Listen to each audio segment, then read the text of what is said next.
So I'm a little late with this video this week. I was being lazy, but doesn't matter. I am finally here to talk about the finale of Obi-Wan Kenobi. All 6 episodes are out. I've seen all of it, and the show as a whole, kind of mid, if I'm being honest. I enjoyed it, but it could have been better. But more specifically about this episode, and there will be spoilers, just like my other previous videos on this series, it was also just okay. I enjoyed elements of it, but I feel like it could have been honed, it could have been better than it actually was.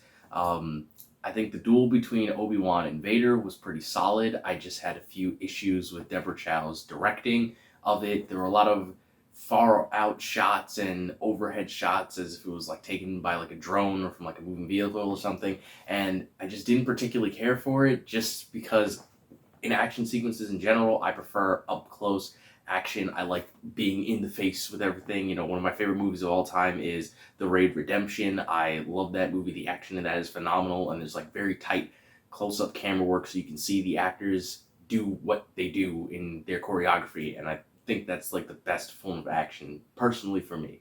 I understand what she was going for with those camera shots because Vader and Kenobi's fight take place on this dark, smoky planet where those far-off shots allow you to see the lightsabers clashing. It's very artsy, artistic, beautiful-looking way, which I thought that was cool. I like the idea and concept, but some of the shots just didn't do it for me. I would prefer the camera to be closer so I could see the action more clear. Everything with Reva, after seeing this episode, it has solidified in my mind that Reva should have just been her own show. Disney should have just made an original Star Wars show about Reva because her story is interesting, but having it crammed into Kenobi takes away from screen time that we could have seen Obi-Wan bond with Leia, or flashback sequences to the Clone Wars era where we see, you know, Obi-Wan and Anakin bonding. I know there's the Clone Wars animated show, which as far as I know is still canonical, but you know, Hayden Christensen and Ewan McGregor both came back for the show. You could have had more scenes where, like, Anakin is not with Ahsoka. You know, it could predate the Clone Wars show where he starts training Ahsoka. It could be within that era, like around Attack of the Clones. You know, we could have seen more of that, which would have been cool. But we don't, because a lot of the time it's taken up by Reva. And I understand you need an antagonist to follow after the main character and everything, but that should have just been Vader. You know, like, it should have been Vader hunting down Kenobi the entire show instead of this new character that you had to waste a bunch of time with and you didn't utilize very well because, in all honesty, they should have just had their own show. Or you should have had a show about Vader where Reva would have been like a hidden antagonist. That would have been cool as well. But at the end of the day, her story of being a youngling that survived Anakin's assault and wanting to assassinate him by becoming an Inquisitor is a really cool story. And I think if it was like a standalone comic or if it was its own show, it would have been great. And then the ending that we get in Kenobi where Reva learns that Luke is Vader's son and she wants to kill him, and then Kenobi shows up and stops her, that would have been a really cool and impactful finale if it was its own thing. But as it stands right now, the thing everyone cared about in this finale is Obi-Wan and Vader's, you know, reunite and clash like they had in Revenge of the Sith. That's what people cared about. And you kept cutting away from that to show us Reva hunting down Luke, in which we know that Luke isn't going to die, and we know that his family isn't going to die either. So it's just like, what am I watching this for? I'm seeing this pointless chase sequence, and it's like, because Luke in A New Hope, he doesn't know anything about Reva. He doesn't know that she was an Inquisitor that was hunting him down. So we know that Luke doesn't learn anything from this attack. We know that his family doesn't die. We know he doesn't get injured. So it's just like, what exactly is this for? You know?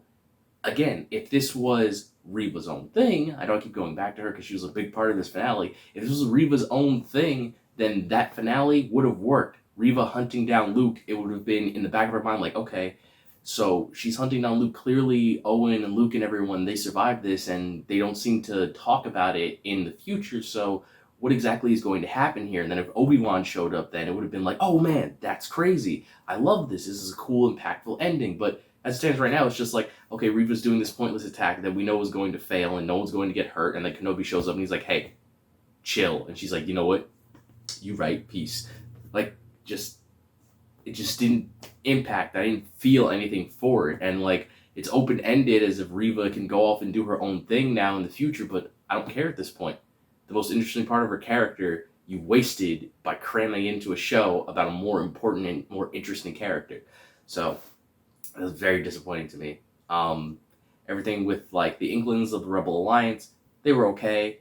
I don't really remember any of those characters' names or have any desire to see them return again, like Kamal Nanjiani's character and Jackson's character. I don't really care about them. Like, cool, it was nice seeing those famous actors in the show, but their characters didn't really do anything for me. So if they do show up again, I'd be like, oh, hey, yeah, you were in Kenobi. Cool. That's just how I'm gonna feel about it. I didn't really feel any massive connection to it, but overall, the finale of Kenobi was okay. As I did mention, I've been kind of dogging on a lot in this video, but there were elements that I did really enjoy. I liked seeing Liam Neeson return as Qui-Gon Jinn. That was pretty cool. It was funny to see Obi-Wan say his classic line, "Hello there." That was kind of cute. I enjoyed that.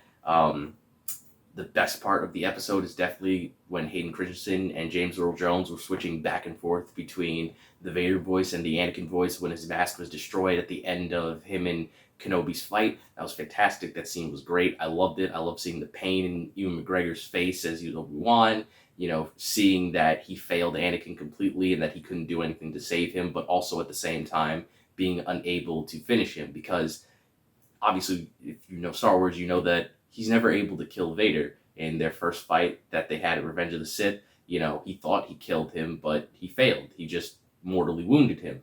Then in their fight that they had in Episode 3 of Obi-Wan, he was so afraid and shocked to see him again that he wasn't able to do anything. And then in this fight, although he won, he couldn't bring himself to kill him. And then finally, their last confrontation that they have in A New Hope, their fight doesn't really end. It's not really a full-on duel. He's kind of just distracting Vader so that Luke can escape, and then he sacrifices himself.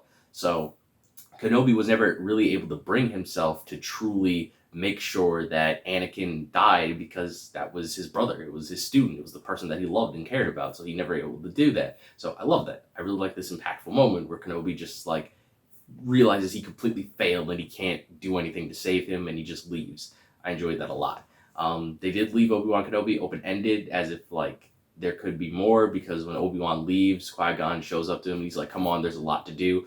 And there is still 8 years from where Kenobi takes place to when A New Hope starts. It's 8 or 9 years, something like that. So they could make another season. Honestly, I'm not down for it.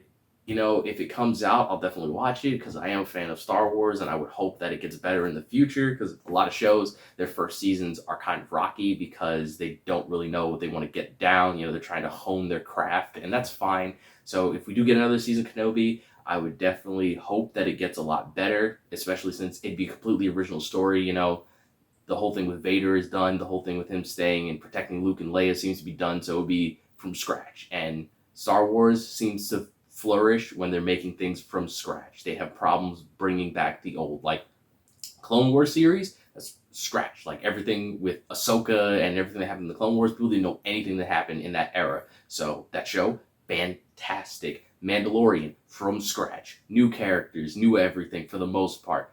Beautiful. Love that show. They seem to do really well when they're building things up from the ground up. But when they harken back to old things, that nostalgia really clouds what they're working on and doesn't really land. And that is what I feel like they should stay away from, because The Force Awakens, although it does parallel A New Hope a lot, it's its own thing, and it was really good. But then you get to The Last Jedi, they bring in Luke, they start having issues, then they get to The Rise of Skywalker, and it's just crammed with a bunch of nostalgia, and didn't work out. So I think Star Wars needs to stay in their wheelhouse of creating new things for the universe, because it seems like what they're best at right now. That being said, yeah, Obi-Wan Kenobi, it's over. It was okay. I can't really see myself really wanting to watch it again. Even the parts that I thought were cool, I don't really feel like watching the fights again. I've rewatched fights from the Star Wars universe before, but this, I don't really know. There wasn't anything that really hooked me and made me want to watch it again. That being said, that'll be the end of this video. I hope you enjoyed it, made it to the end. And last but not least, I'm the innocent villain. And remember, folks, you're innocent until proven villainous, and I'll catch you in the next one. Tonight.